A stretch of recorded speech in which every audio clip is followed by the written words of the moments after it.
నిలచి దృంబనముగ నొక్తుల్చి శబ్దంబు శోభిల్లం బలుకుమ నాదు వాక్కునన్ సంప్రీతి జగన్మోహిని పులాబ్జాచి సరస్వతి భగవతి భారతి పూర్ణేందు బింబానన. నా పరిస్థితి ఎట్లయినాడు, కొంచెం హైదరాబాద్కి వెళ్ళి వచ్చా నేను. ఈ సూర్యదేవుడు అంటే ఎట్లుంటారు, ఏడ జుల్లి దేవాలయము అన్నగారు. ఇప్పుడు కాదు, 28 ఊళ్ళో యజ్ఞం చేసినప్పుడు పరిచయం భద్రప్ప గారు, బాలరెడ్డి అన్నగారు. ఇప్పుడు ఇక్కడ నిలబడే సమయం ఎట్టుందంటే, బస్ స్టాండ్లో అమ్మగారి ఇంటికి కోనికి ఒక ఆమె నిలబడుతుంది.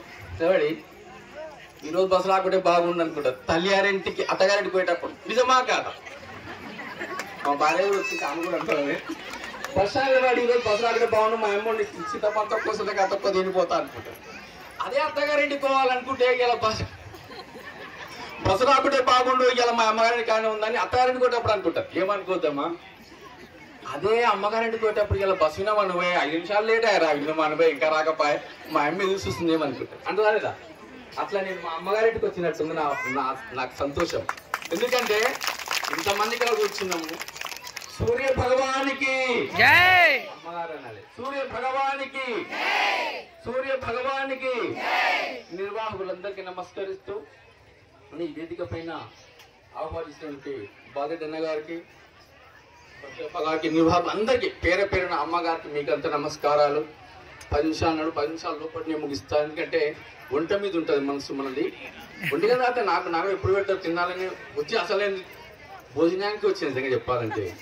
అయిపోయింది ఉపన్యాసం అనుకున్నాను, ఈ ప్రసాదం నాకు దొరికింది. మీకు అందరికీ నమస్కారం. ఒక ఇంటికి అల్లుడు వస్తాడు, ఒక ఇంటికి అల్లుడు వస్తాడు. ఇది మన సముదాయం. నాకు అన్నలాక శ్లోకాలు వస్తాయి అంటే ఆయన కంటే తక్కువ శ్లోకం చెప్పి అనిత్యాన్ని శరీరాన్ని విభవోనైవ శాశ్వత ఏదో శ్లోకం బండి అంటూ ఏదో మేకలు ఉన్నట్టు ఆయన అద్దాలు పెట్టుకుని వచ్చి బాగా మేకలు ఉన్నట్టు ఉండిపోయినట్టు. అట్లే కాదు, దాని అర్థం చెప్పాలి. ఇప్పుడు ఇంటికి అల్లుడు వస్తాడు, ఇట్లా యజ్ఞం అవుతుంది, అల్లుడు వస్తాడు. 3 రోజులు యజ్ఞం అయింది, 2 రోజులు 3 రోజులు ఇంకా ఆయనకు అన్ని చేసేది 4, 5 రోజులు పోడు. ఎట్లా బాలుడు పోతలేడు అని భార్యతో అంటే బిడ్డతో అంటే వదిలిన ఆయన ఎప్పుడు పోతామంటే మాట వస్తుంది కదా, ఏం కాదు అని ఒక ఆయన నాతో ఆలోచన చేస్తాడు. నాయన మీ అల్లుడికి ఒక పని చేయి అంటాడు. ఏం పని అంటే, ఆయన పండుగ దగ్గర అల్లుడాన్ని ఎప్పుడు పోతావని రాయి అంటాడు. మావేం చేస్తాడు, అలా రాస్తాడు, అల్లుడాన్ని ఎప్పుడు పోతావు నాయన అని రాస్తే అల్లుడు అనుకుంటాడు, మా మామ అన్నారు పోనీక పొగబెట్టినాడు, ఏం అయిపోయింది అనుకోని అల్లుడు ఏం రాస్తాడు, మామ 3 రాత్రులు పోతా మామ అంటాడు. 3 రాత్రులు ఎవరమ్మా, వారం మంగళవారం కదా, బుధవారం గురువారం శుక్రవారం మళ్ళీ రాస్తాడు. 3 రోజులు ఉంటాడు. అదే 3 రాత్రులు పోగపోయాం మళ్ళీ అంటే ఆ అల్లుడు ఏం రాస్తాడు, మామా 3 రోజులు అంటే బుధవారం గురువారం కాదు, ఒకటి సంక్రాంతి, 3 రాత్రులు ఉంటున్నా కదా, ఒకటి సంక్రాంతి, ఒకటి శివరాత్రి, ఒకటి నవరాత్రులు, ఈ సంవత్సరం మొత్తం ఇన్నే ఉంటాను, ఇంట్లోకెళ్ళి ఓనే అంటాడు. ఇది ఎందుకు చెప్పినమ్మా అంటే, మనం వీడికి వచ్చామా, ఆ అల్లుడు ఎట్లా పోలేదు, ఈ దేవాలయాన్ని కూడా మనం వదిలిపెట్టుకుంటుంది. అందరినీ వచ్చినప్పుడు చెప్పిండు. ఒక అమ్మగారు మాట్లాడుతుంది నేను వచ్చినప్పుడు, ఏమన్నదంటే ఈ ప్రతి వారం రాండి ఆదివారం నాడు వీళ్ళకి వచ్చి మా అయ్యగారు ఉంటారు, అందరు ఉంటారు, వీళ్ళ పూజ జరుగుతుందని చెప్పిందా లేదా. నేను అక్కడ కారు పెడుతున్నా ఇంపడ మరి అందరం ఆదివారం నాడు వచ్చేటప్పుడు చేతులు లేకుండా వస్తారా లేదా, వస్తామా లేదా. ఇంకటికి నన్ను లంబడమని ఇస్తుండే అమ్మ అని అంటుంది. ఇప్పుడు అంటలేదు, ఇప్పుడు ఫోన్లో అయినా మాట్లాడతాం ఏదో అయిపోతుంది. అయితే ఇప్పుడు అట్లా కాదు, ఎట్లా నిర్మిస్తున్నామో మనం వస్తుంటేనే దేవుడు మనకు బాధ లేకుండా చేస్తాడనమాట. అందుకు ప్రహ్లాదు పద్యం అని అంటాడు. ప్రహ్లాదుని ఎన్నో కష్టాలు పెడుతుంటాడు, తండ్రే పెడతాడు. అంటే ఆయన కష్టాలు పెట్టేది ఒక భటుడు వచ్చి చెప్తాడు. ప్రహ్లాద్ తండ్రికి హిరణ్య కష్టం ఏం చెప్తాడంటే, తన్ను నిశాచరులు బొడువా, ఒరే నా కొడుకుని ఎట్లా కష్టపెడుతురా, ఏం చేయలేదు చచ్చిపోలేదనంటే ఆ భటుడు వచ్చి అడుగుతాడు, తన్ను నిశాచరులు బొడువా దైత్య కుమారుడు మాటి మాటికి ఓ పన్నగశాయి ఓ యదనుత పంజన ఎంతు స్తుతించుగాని తాకన్నుల నీరు తేడు భయకంపితుడు గాడు భూవరా ఆ భటుడు చెప్తాడు సైనికుడు వచ్చి తండ్రికి హిరణ్యకశిపునికి, నాయనా నీ కొడుకును మేము ఇప్పుడు అన్న ఇప్పుడే చెప్పింది, ఓం నమో నారాయణాయ ఓం నమో నారాయణాయ.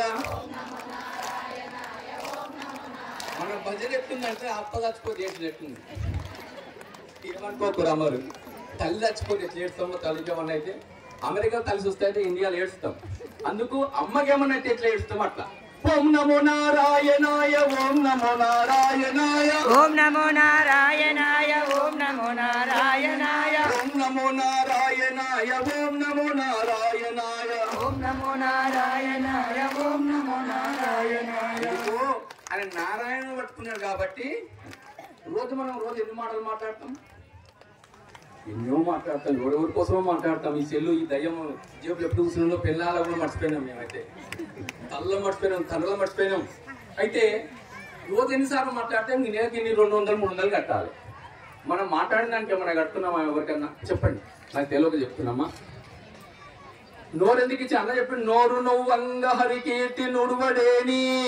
అన్ని 2 పెట్టినమ్మా, చెవులకు రంధ్రాలు 2 పెట్టిండు, ముక్కుకు పెట్టిండు, అన్ని 2 రంధ్రాలు ఉన్నాయి, కానీ నోరు ఒకటే పెట్టిండు. ఎందుకురా అంటే కొంచెం తక్కువ తిని ఎక్కువ రామనామం చెయ్యండి. నోరు ఒకటే ఉందా ఎవరికన్నా 2 ఉన్నాయి ఊళ్ళా ఉన్నాయమ్మా. అందుకు నోరు నవ్వంగా హరికీర్తి నుడువడేనికి. ఈ నోరు ఇప్పుడు సూర్యుడు ఉన్నాడు తల్లి, అందరు చూసేటోళ్ళమే మనం రోజు. ఆయన మొక్కం ఈ రోజు నుంచి అందరం ఎందుకంటే ఆయన ఒక అర్ధగంట మాయమైతే ప్రపంచమే అల్లకల్లోలమే. ఈ భారతదేశంని ఈ స్వతంత్రం అంతా మనమంతా ఏకమే కాకుంటే ఇవన్నీ కర్మంగా రోజులు వస్తున్నాయి. అందుకే ఆ భగవానికి ఎవరికో మహానుభావునికి తపస్సు చేసిన మహానుభావుడు ఇక్కడ ధూళి పెట్టింది కాబట్టి పునర్నిర్మాణం జరుగుతుంది. భగత్ సింగ్ ను ఉరిదీయనికే ఈయన ఇది వచ్చిండు దేవుని గురించి. నేను దేవుని గురించి చెప్తాను, చాలా దేవుని గురించి